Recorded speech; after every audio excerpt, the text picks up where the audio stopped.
go. And I want you to write down beyond silence.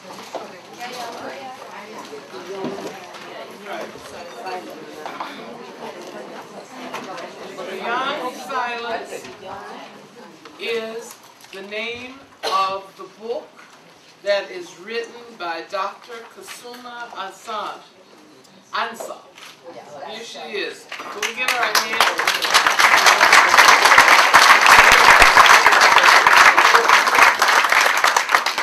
Now, I've asked you to write this down because I want you to put it at the top of your reading list.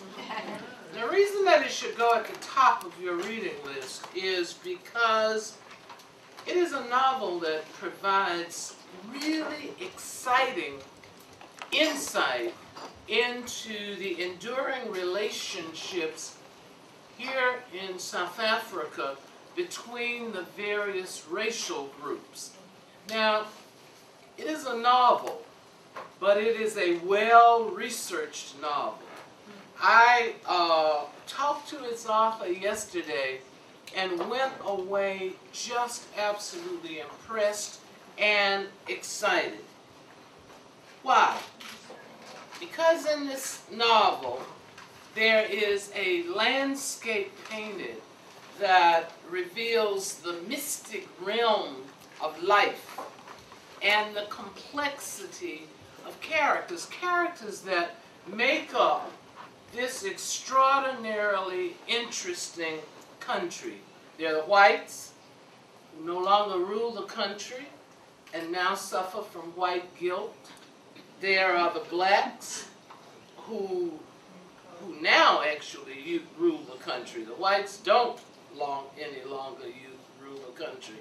They're the blacks who rule the country, and standing with them are Indians. Indians who came here around 1860, and they were brought here as indentured laborers for the sugar plantations owned by the British. There are reflections of all kinds in this novel. It's a real dizzying kaleidoscope of relationships. Now, when you look at these Indians who were brought here in the 1800s, they call themselves 100% South African Indians. Even after all of the racial turbulence they suffered, they stand their ground and they feel very good about Indian religion. They feel good about Indian culture and the values that they carry in their hearts from generation to generation. Now, parallel to South Africa, you have the Punjab and a city, a small city called Una. And you will learn a lot about India in that section. Now, the protagonist of this novel is called Anvita, and she is someone who is trying very much to live out the challenges that her mother left with her when she died. And that challenge was to be somebody.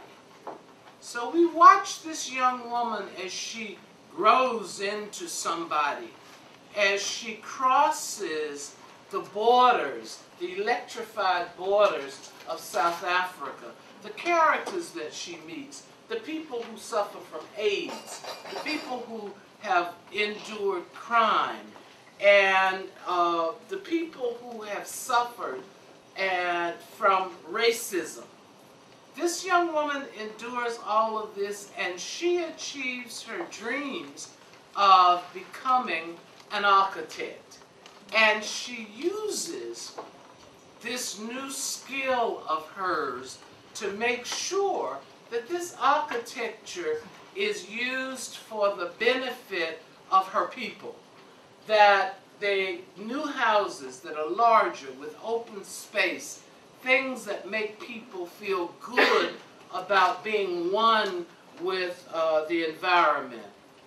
Beyond Silence is a tribute and a dedication to those who revolted against the undignified human treatment that they suffered, and it is an insight into the 100% African Indians. It is a writer's salute to their sense of belongingness towards South Africa. So don't walk, but run to the nearest bookstore and buy this book and read it, and I assure you that you will be completely enriched by it.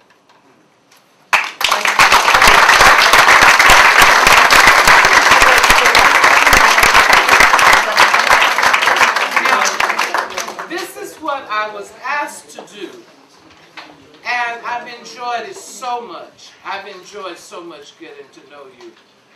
There's one other thing that I would like to say is that there are other women here who are also writers and who are also telling the story of African women.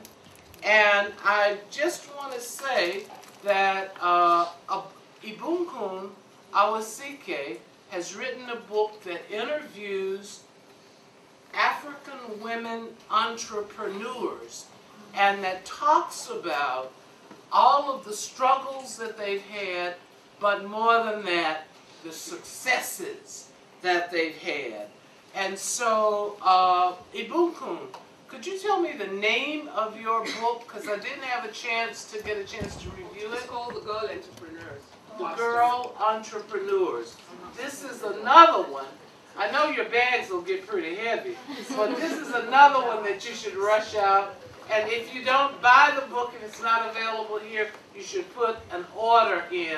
And we should be proud of our sisters who are immortalizing their ideas in print. I'd like to give both of these ladies a hand, and I'd like to ask you to get to know them and to examine their ideas.